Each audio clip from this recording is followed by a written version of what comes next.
은혜를 나누려고 합니다. 오래전에 제가 한번 소개해 드린 기억이 있습니다만은 임길택 선생님이시라고 저 강원도 탄광마을에서 교사로 지내시던 선생님께서 그곳의 아픈 사연들을 나지막한 목소리로 이제 시에 담아서 책을 내신 적이 있습니다. 탄광마을이라는 특징이 있기 때문인지 모르겠지만 그 동시집의 제목이 뭐냐면 탄광마을 아이들이라는 이제 그 안에 아버지에 대한 글이 이렇게 실려져 있습니다. 이제 나는이라고 하는 제목인데요. 아버지의 왼손 네 손가락, 엄지손가락만 빼고는 모두 잘라냈다. 그 손으로도 아버지는 나를 업어주셨고 내 팽이를 깎아주셨고 하루도 빠짐없이 탄광 일을 나가신다. 오늘은 축구를 하다가 넘어져 오른쪽 얼굴을 깠지만 나는 울지 않았다. 잘려나간 아버지의 손가락 생각을 하며 쓰린 걸 꾹 참았다. 이제 나는 울지 않는다. 손가락 4개가 엄지손가락을 쥐하고 다 잘려나간 아버지께서 그 손으로 아들을 업어주시고 팽이도 깎아주시고 하루도 빠짐없이 탄광에 나가서 일하시는 그 아버지를 생각하면서 이제 나는 그 어떤 상황 속에서도 아버지를 생각하면 울어서는 안 되겠다 하는 아들의 각오를 시로 표현한 것 같습니다. 또 하나의 시가 있는데 아버지 사진이라고 하는 시는 이렇게 기록되어져 있습니다. 아버지 사진만으로는 우리 집이 채워지질 않아요. 병으로 누워 계실 때만 해도 아버지가 우리 집을 꽉 채우고 있는 줄은 미처 몰랐어요. 그러나 지금 아버지 사진만으로는 우리 집이 채워지질 않아요. 다른 친구들은 모를 커다란 구멍이 우리 집에 있어요. 식구들 가슴마다 있어요. 돌아가신 아버지의 영정 사진이 온 가족들의 마음에 구멍이 난 것 같은 허전한 그런 삶의 모습을 그려낸 아버지의 사진이라고 하는 시입니다. 여러분 어디 탄광 마을 뿐일까요? 우리가 잘 아는 김현승 시인은 그의 시에서 아버지가 마시는 술잔에는 눈물이 반이다 라고 표현하기도 했습니다. 참 아버지의 술잔에 아버지가 술에 취해서 마시고 싶어 마시는 것이 아니라 인생에 취해서 고단한 삶을 또 가족들을 생각하며 흘린 눈물로 그 술잔의 반을 채웠다고 이제 김현승 시인은 그렇게 고백을 하는 것을 볼 수가 있습니다. 여러분 그렇다면 가족을 위해 버거운 짐을 짐이라 여기지 아니하고 여전히 묵묵히 살아오신 우리 부모님께 대한 고마운 마음을 전하는 일은 어쩌면 자식으로서 마땅한 일이지 않겠습니까? 무엇으로도 채울 수 없는 그 구멍이 남기 전에 말이죠. 불효 부모 사후회라는 말도 있지 않습니까? 불효자식은 부모님께서 돌아가신 다음에 후회를 한다. 세상에 기다려주지 않는 것 중에 하나가 무엇인가 가만히 생각하니까요. 우리 부모님들은 우리가 효도할 때까지 기다려주시지 않더라는 것입니다.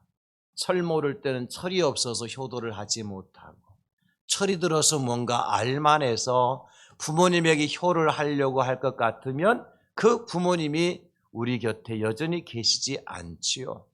그래서 그만 후회하는 것이 우리 인생인 것 같습니다. 오늘 성경 본문에도요, 우리는 이 사실을 조금 더 분명하게 알 수 있고 확인할 수 있는 장면이 나오고 있습니다. 예수님께서요, 마리아의 몸에서 태어나셔서 이 세상에 계시는 기간은 고작 33년에 불과했습니다. 그 중에 과연 육신의 부모였던 마리아와 요셉과 함께한 시간은 얼마나 될까요? 그렇게 많지 않으셨어요. 왜냐하면 여전히 예수님은 하나님으로서 이 땅에 오셔서 거의 모든 생애를 사람들을 구원하는 일을 위해서, 복음을 전하는 일을 위해서 부모를 떠나 가정을 떠나서 세상 밖에 떠돌이 생활을 하셨기 때문에 그렇습니다. 물론 하나님으로 이 땅에 오셔서 이 땅에서 하나님의 사명을 감당하신 예수님이라 할지라도 여러분 어떻습니까? 요셉에게 있어서 예수님은 아들이에요. 마리아에게 있어서 예수님은 아들이에요. 뿐만 아니라 예수님은 요셉과 마리아가 예수님의 아버지 어머니가 아니겠습니까? 그러나 이제 그 예수님께서 마지막 십자가에 달려 돌아가시는 순간이 되었습니다. 바로 그 순간에 예수님의 십자가 곁에 누가 있었습니까? 오늘 본문 25절에 보면 예수의 십자가 곁에는 그 어머니와 이모와 글로바의 아내 마리아와 막달라 마리아가 섰는지라 그렇게 말씀하세요. 순서대로 볼 것 같으면 예수님 십자가에 가장 가까운 곳에 누가 계십니까? 예수님의 어머니였던 마리아가 서 계시는 겁니다. 사실 가만히 생각해 보십시오, 여러분. 그동안에 예수님께서 이제 많은 사역을 통해서 얼마나 많은 사람들이 예수님 곁에 있었습니까? 3년 동안이나 먹여주고 입혀주고 함께 했던 제자들 예수님 곁을 떠났습니다. 오병이어의 기적을 행할 때에 그 오병이어 기적을 체험한 사람들이 몇 명이나 됩니까? 장정만 5천 명이에요. 그 장정 5천 명도 다 떠났습니다. 흉악한 귀신이 들려 고통당하다가 온전케 되었던 사람도 그 자리에 보이지 않고요. 그러나 그 어떤 예수님의 혜택도 누리지 못했던 어머니 마리아가 가장 가까이에서 예수님의 마지막 비참한 모습을 지켜보고 계시는 거예요. 어쩌면 마리아는 그동안 많은 사람들에게요, 내 아들 미쳤다, 정신 나간 아들을 둔 여인이라고 손가락질을 받고 멸시받았을 거예요. 어쩌다 저런 아들을 낳았느냐고 마리아를 얼마나 많은 사람들이 멸시했겠습니까? 멸시를 당하면서도 여전히 그 아들 곁을 지키는 어머니, 한순간도 떳떳하게 내가 예수의 어머니라고 말할 수 없는 지경에 있었지만도 그럼에도 불구하고 그 아들이 마지막 십자가에 달려 죽는 그 순간에 가장 가까이에서 그 아들의 죽음을 바라보는 어머니 마리아. 여러분, 이게 부모입니다. 이게 부모예요. 예수님이 어떤 모습입니까? 오늘 보면 23절 24절에 보면 눈을 뜨고는 차마 볼 수 없는 장면이 벌어지고 있잖아요. 군병들이요, 예수의 옷을 벗겨서 4조각으로 나누어서 서로 나누어 가져요. 속옷까지 벗겨서 그 속옷은 호지 않은 속옷이기 때문에 조각 나눌 수 없으니까 제비 뽑아서 누가 가져갈 건가 제비 뽑아서 그것을 가져가요. 히히덕거리면서 그들은 예수의 옷을 벗기고 예수는 그저 알몸으로 십자가에 달려 계시는 거예요. 그 모습을 누가 지켜보고 있어요? 어머니 마리아가 지켜보고 계세요. 쉽지 않았을 겁니다. 눈을 돌리고 싶으셨을 거예요. 그러나 어머니는 끝까지 그 자리를 지켰습니다. 왜요? 부모니까, 어머니니까. 바로 그 순간 우리 예수님이 마른 목이 턱까지 차오르는 그 순간에 사랑하는 제자 요한과 어머니 마리아에게 가장 중요한 대화를 나누고 계세요. 그것은 지금까지 아들이었지만 백성들을 구하기 위해서 오신 하나님이셨기 때문에 육신의 어머니인 마리아에게 다 하지 못한 미안하고 죄송하고 안타까운 마음을 예수님께서 지금 표현을 하고 계시는 거예요. 그리고 입을 열어 말씀하시죠. 여자여 보소서 아들이니이다. 당신 곁에 서 있는 요한이 이제 당신에게 아들의 역할을 할 것입니다. 그리고 요한에게는 보라 내 어머니라. 그렇게 예수님께서 말씀하세요. 사랑하는 성도 여러분, 지금 예수님께서 마지막 숨을 거두시기 바로 직전에 사랑하는 제자 요한과 그의 어머니 마리아에게 나누시는 그 대화를 통해서 우리는 무엇을 느낄 수 있습니까? 우리는 무엇을, 어떤 음성을 들을 수 있습니까? 저는 이 단순한 두 마디, 보라 내 어머니라, 여자여 보소서 당신의 아들입니다고 하신 이 두 마디를 통해서 우리 예수님의 마음 얼마든지 전달을 받을 수가 있었던 것입니다. 우리에게 뭘 말씀하시고 싶으셨을까요? 너희가 세상에 나가서 사람을 구원하기 전에 내 아버지, 내 어머니, 내 자녀와 내 부모로서 어떤 존재인가를 말씀하고 싶으셨던 거예요. 저는 오늘 그래서 오늘이 어버이 주일로 우리 교회에서 지키고 스승의 주일을 지킵니다마는 어버이가 스승이고 스승이 어버이 아닙니까? 오전에는 어버이에 관계된 말씀을, 오후에는 스승에 대한 관계의 말씀을 함께 묵상을 하려고 합니다. 첫 번째는 뭐냐면 어버이는요, 자식의 아픔을 끝까지 품어야 된다는 것입니다. 군인들이 당신이 눈으로 보는 앞에서 아들을 십자가에 못 박는 것조차도 볼 수 없을 거예요.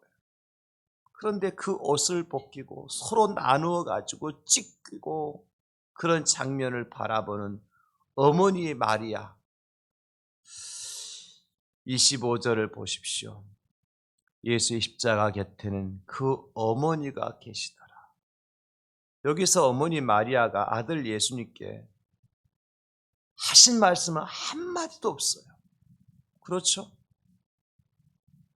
그러나 그냥 그 곁에 서서 아들 예수가 비참하게 멸시와 천대를 받으면서 십자가에 달려 돌아가시는 그 모습을 지켜보시면서 마리아가 하실 말씀이 없었을까요?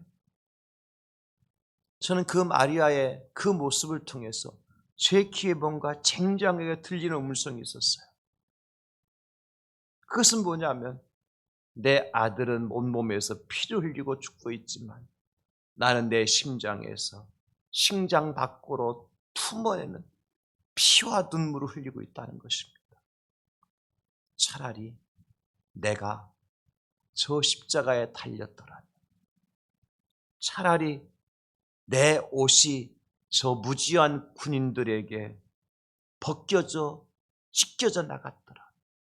차라리 내가 저 멸시와 천대를 짊어지고 세상에서 사라질 수 있더라면 낫겠다, 좋겠다.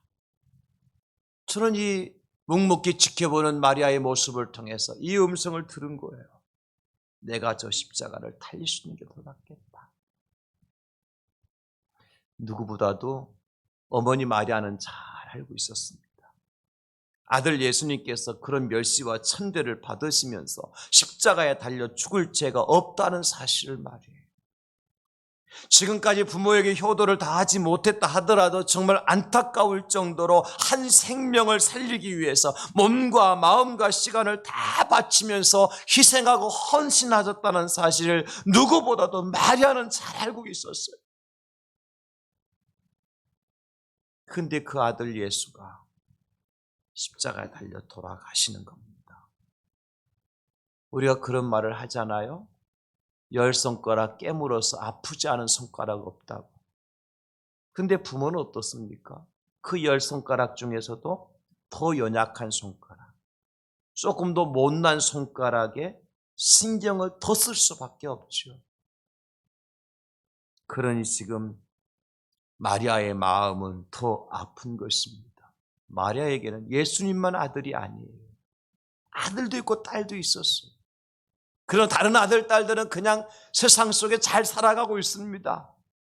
근데 유독 아들 예수님만이 이런 고난 가운데 죽어가고 있는 그런 모습을 지켜보면서 마리아의 눈에서는 그냥 흔한 눈물이 아니라 피 눈물이 흘리고 있는 것입니다.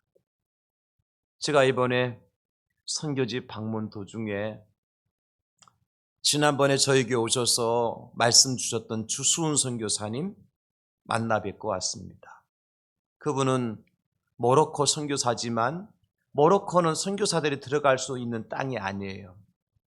잡히면 다 죽습니다. 이슬람 국가이기 때문에.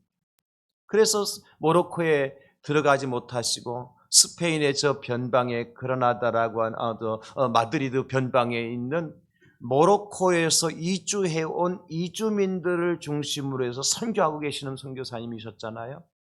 저희들이 방문을 했을 때 선교사님이 저희들이 이제 오후 늦게 방문했습니다만은 가자마자 짐 풀고 내려라 그러더라고요. 짐 풀고 식당에 내려오니까 뭔가 전도지를 막 한가득 가져와가 다 10장씩 20장 나눠주면서 물론 아람어로 쓴 그러한 전도지였어요. 그거 가지고 설명을 다 해주시고 그 내용이 뭔지 설명해 주시고 가서 어떻게 복음 전할 것인지 가르쳐 주시고 같이 통성으로 기도하고 바로 현장에 나갔어요. 나가서 보니까 참 환경이 바로 나무 울타리 하나 사이로 한쪽 편에는 모로코에서 이주해온 그 모로코인 사람들이 살고 있었고 그 울타리 한쪽에는 스페인 사람들이 살고 있었어요. 환경이 너무너무 다른 거예요. 모로코 사람들이 이주해서 온 그런 사람 그 집에는 아직 집이 허물어가고 그냥 지방 간든이 있을 만하고 쪽문으로 들어가야 되고 그런데 스페인 사람들은 아파트 같은 곳에 살고 있는 거예요. 선교사님 말씀 들으니까 여름 되면 스페인 당국에서 그 모로코 지역만 전기를 끊어버린대요. 당신들 왜 이렇게 이 나라 와가지고 이 지저분하게 사느냐 나가라는 거죠. 그들에게 나가서 복음을 전하고 이제 원래 세례를 베풀기로 원했던 가정에는 문을 열어주지 못해서 세례 베풀지 못하고 전도하고 쭉 나가다가 선교사님이 평소에 잘 들어가던 집에 노크를 해서 사람이 있으면 가서 인사하고 복음 전하려고 들어갔는데 마침 계셨어요. 들어가서 문을 열어주셔서 친절하게 저희들을 안으로 안내하셔서 복음을 전하고 말씀을 전하고 그리고 이제 그들에게 세례를 베풀어 되겠느냐고 물어보니까 세례 받겠다는 거예요. 선교사님도 깜짝 놀랐어요. 그 가정에 세례 베풀려고 간 가정이 아니었어요. 그들 세례 받겠다는 거예요, 부부가.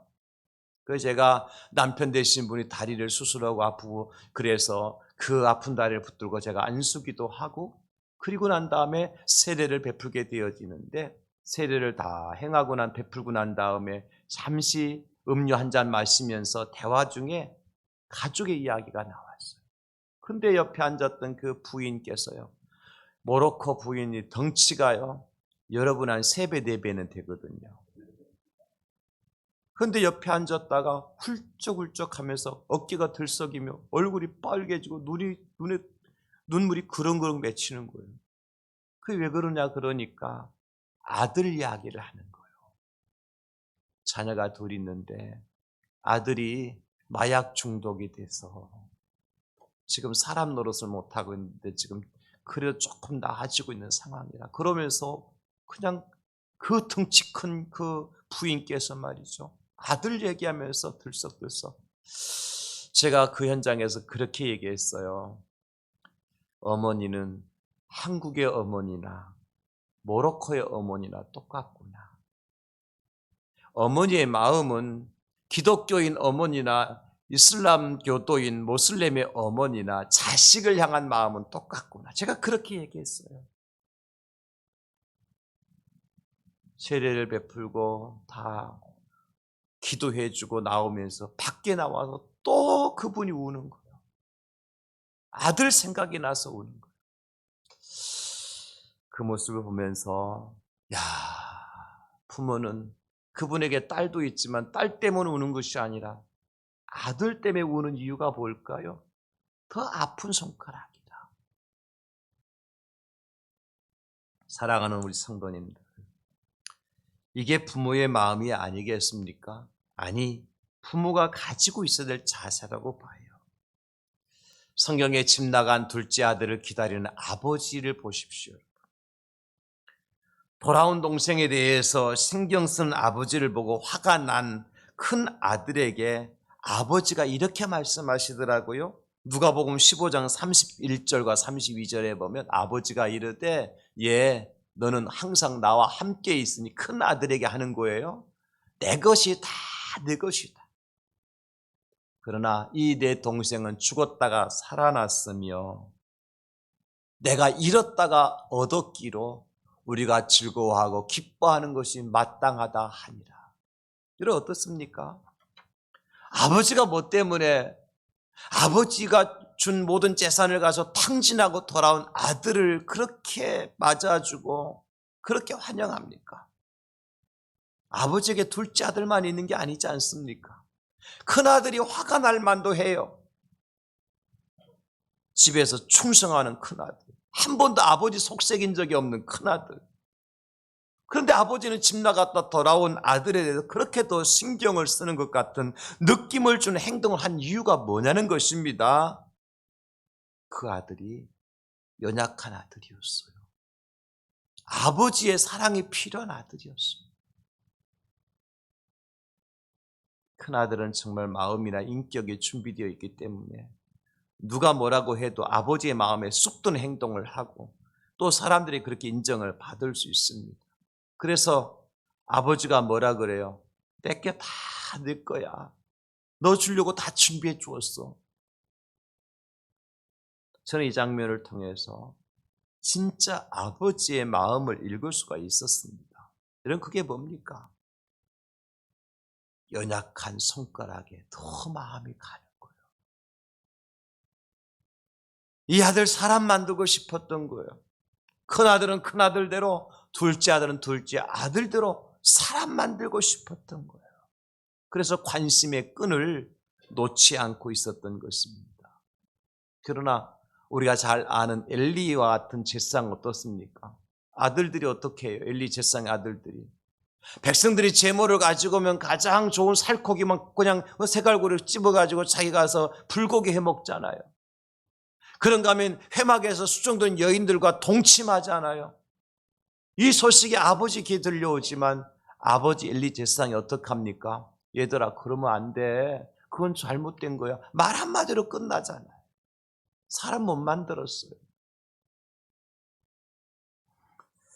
그럼 우리는 여기서요.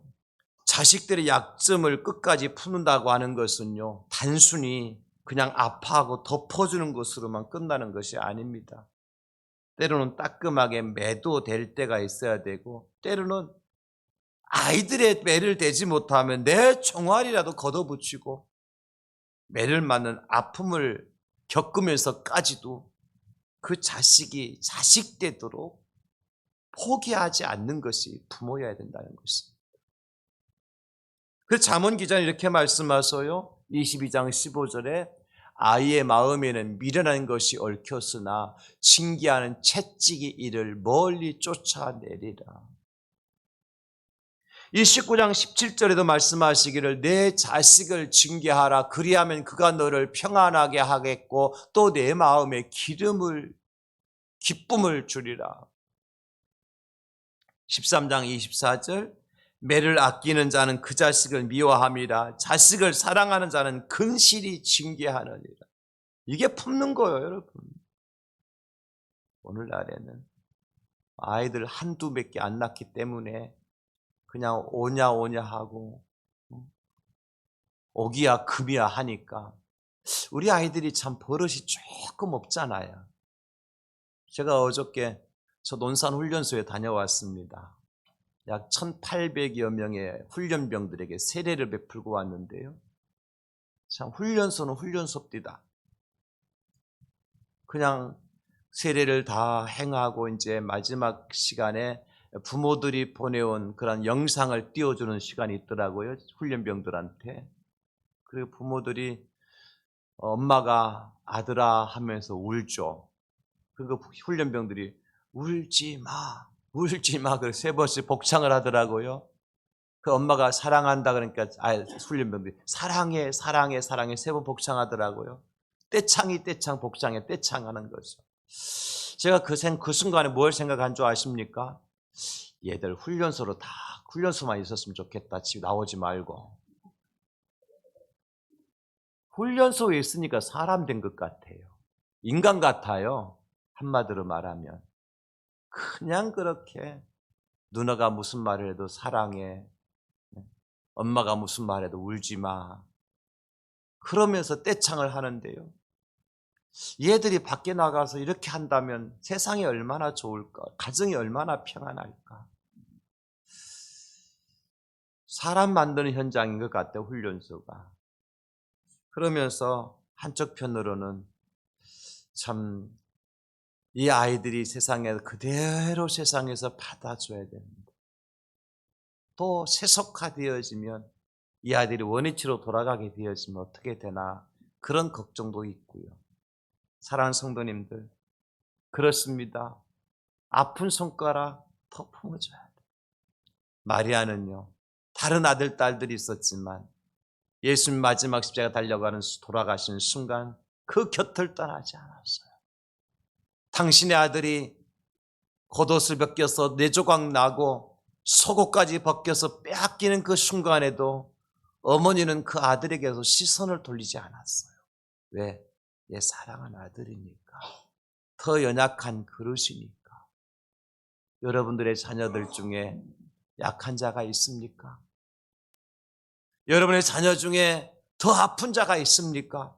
물론 건강한 큰아들도 내 아들이요. 그 아들을 위해서 모든 재산을 준비해 놓아야 되지만 연약한 아들이, 아픈 아들이 돌아왔을 때 품어주는 아버지처럼 그 아들을 지켜보는 어머니의 마리아처럼 우리가 그 자녀들을 지켜볼 때, 끝까지 품어줄 때 그 자녀가 자녀 역할을 다 할 거예요.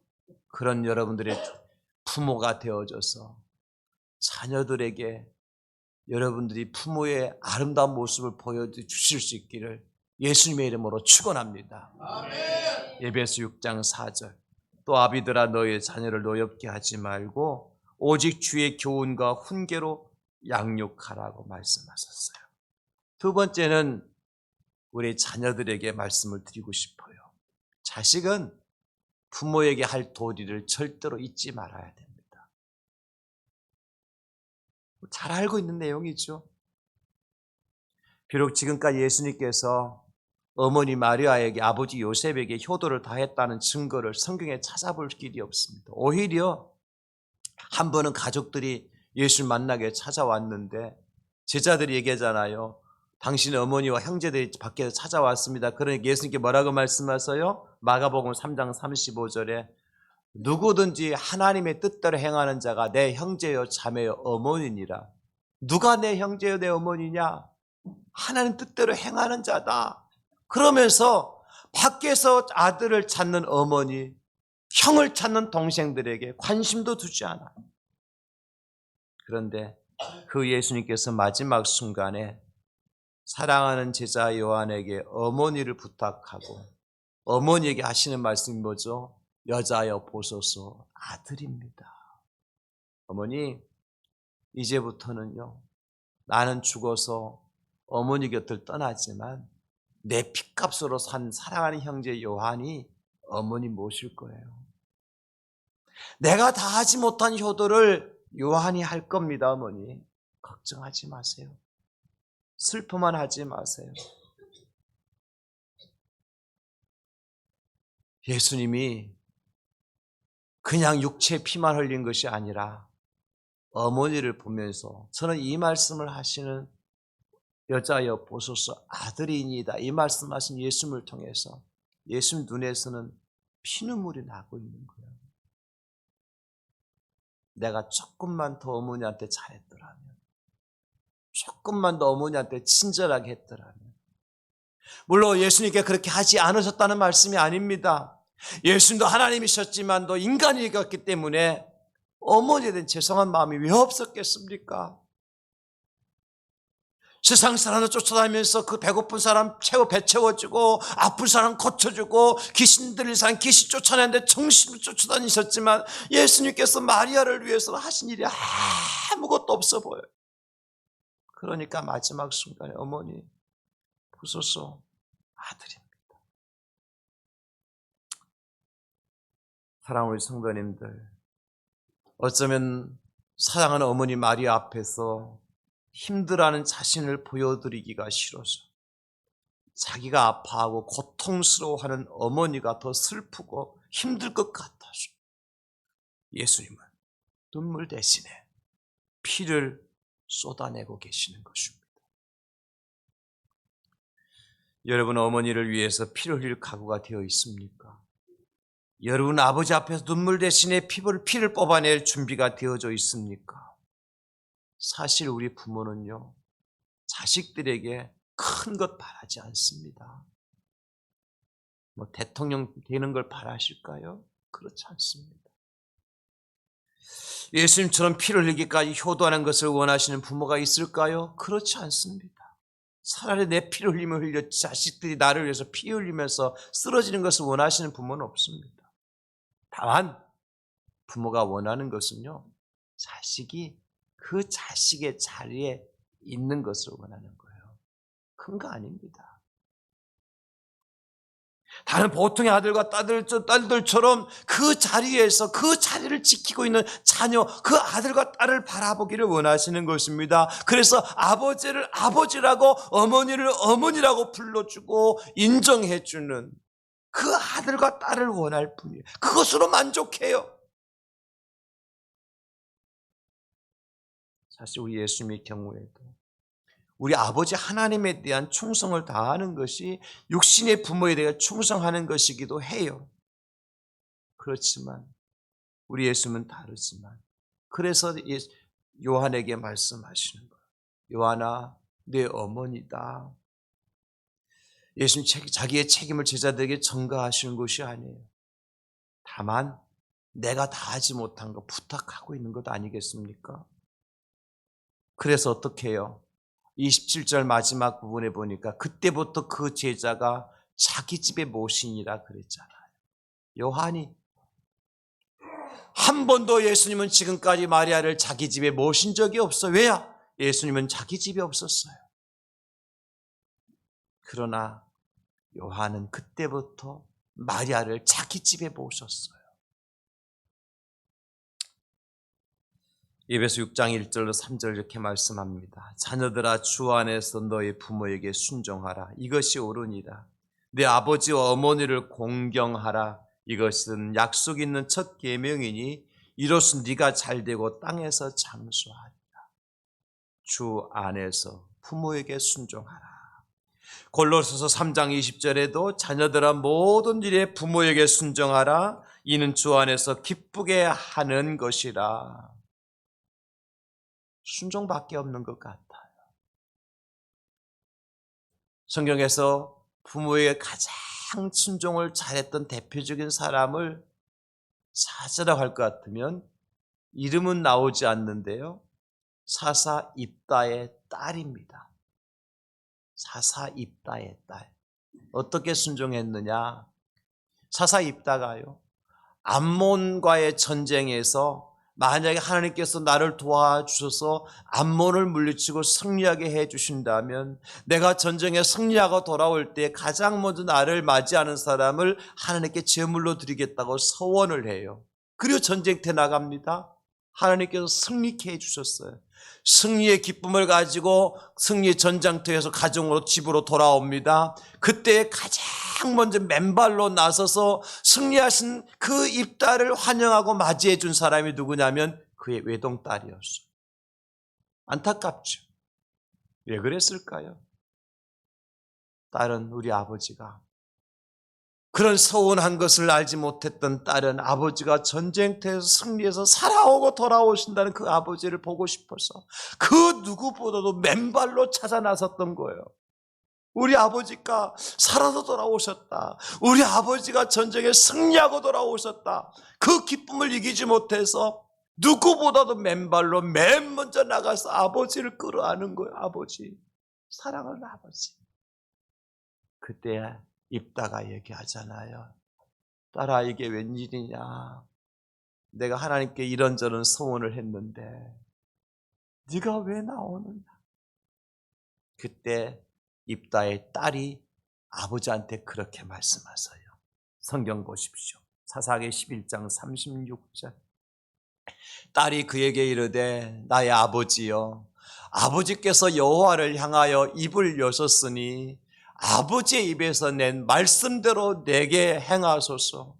이는 여호와께서 아버지를 위하여 아버지의 대적 암몬 자손에게 원수를 갚으셨으니이다 하니라. 아버지께서 하나님께 약속하셨으면 그대로 행하세요. 다만 저한테 2달 동안만 기회를 주세요. 우리 친구들 만나고 작별을 하고 와야 될 거 아닙니까? 아버지가 그 딸을 보내요.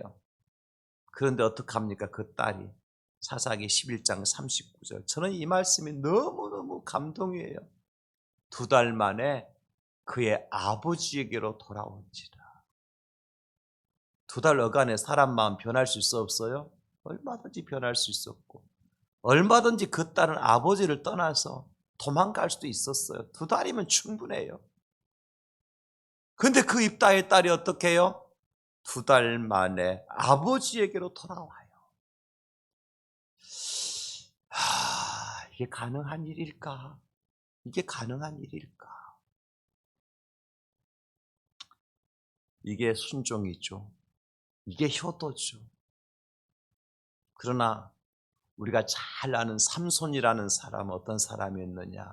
힘이 센 사람이고 장수였고 나시린이었고 날 때부터 머리에 그 삭도를 대지 아니한 아주 이스라엘 대표적인 삼손 하면 모든 사람들이 막 그냥 벌벌 떠는 위대한 그러한 사사였지 않습니까? 근데 그 삼손의 뒷면에 뭐가 있었는가 가만히 살펴보니까요, 성경 보면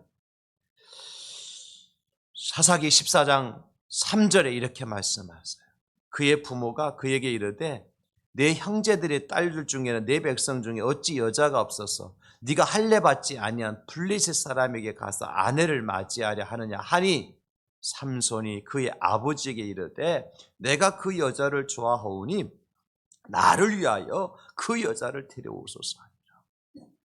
블레셋 여인을 사랑한다고 그러니까 아버지가요, 안 된다 아들아, 우리는 할례 받은 선택받은 하나님 백성인데 어떻게 할례 받지 못한 그 이방 여인을 네 아내로 데려온단 말이냐, 그거 취소하자. 그러니까 삼손이 뭐라고 그랬다고요?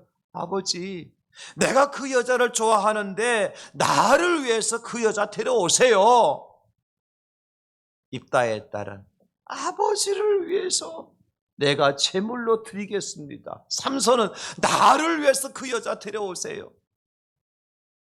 사사기 14장 6절에 보면 그는 자기가 행한 일을 부모에게 알리지 아니하였더라. 왜요? 알리면 아버지한테 분명히 이거 잘못된 것이라는 말을 들을 거니까 아버지한테 알리지도 않아. 그 나중에는요, 이 죽은 사자에게서 꿀을 떠다가 자기가 먹고 아버지에게 갖다 주는데요, 어떻게 하는 거야? 성경 보십시오. 사사기 14장 9절에 보면 손으로 그 꿀을 떠서 걸어가며 먹고 그의 부모에게 이르러 그들에게 그것을 들여서 먹게 하였으나 그 꿀을 사자의 몸에서 떠왔다고는 알리지 아니하였다. 왜 그런 줄 아세요? 죽은 사자에게서 꿀을 떠왔거든요.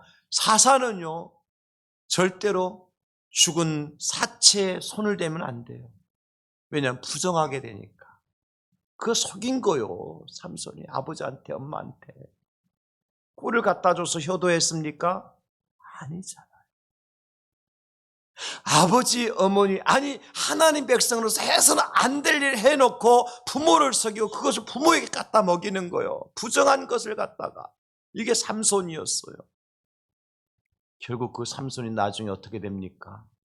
이방 여인인 블레셋의 여인 들릴라를 사랑하고 그 여인에게 들어가서 두 눈이 뽑히고 머리가 잘리고 짐승들이 돌리는 맷돌을 돌리다가 처참하게 죽잖아요. 사랑하는 성도 여러분, 말씀 마무리합니다. 오늘 어버이 주일이기 때문에 나는 과연 어떤 부모가 되고 나는 과연 어떤 자식이 되어야 될까? 적어도 예수님 믿는 사람들이라면 정말 심각하게 생각하셔야 돼요. 세상이 아무리 1000만 번 바뀌어도 하나님의 말씀은 불변합니다, 여러분.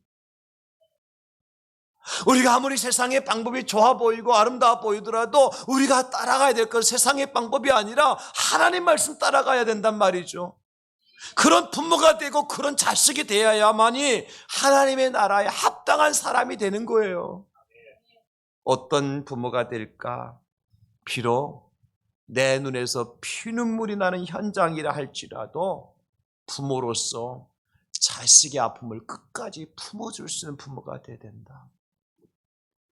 그런가 하면 자식은 어떤 자식이 되어야 될까요?